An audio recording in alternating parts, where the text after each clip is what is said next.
Programang ito ay rated SPG. Striktong patnubay at gabay ng magulang ang kailangan. Muli ngang nagpanggap si Olga bilang Beng.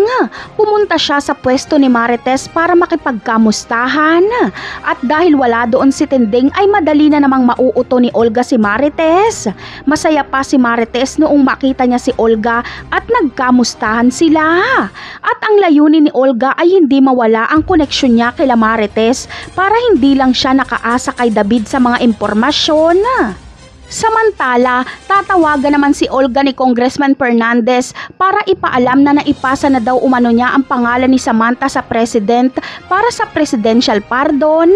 Kaya anumang araw o oras ay maaari nang magsalita ang presidente at ipawalang sala si Bubbles.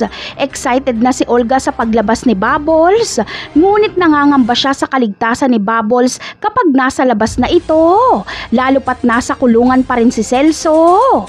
Sa kabilang eksena naman ay sa utos ni Ramon ay hindi titigilan ni General Ribas ang paghahanap sa nagngangalang David. Bukod sa David na ito ay iimbestigahan din ni General Ribas si Edwin. Kaya may mga kapulisan na pupunta sa bahay nila Marsing para magtanong kung nasaan si Edwin at kung kilala ba nila ang nagngangalang David.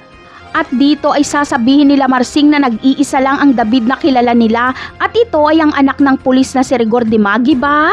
Agad namang sasabihin ni General Ribas kay Ramon ang kanyang nadiskubre tungkol kay David. Siguradong hindi makakapaniwala si Ramon dito.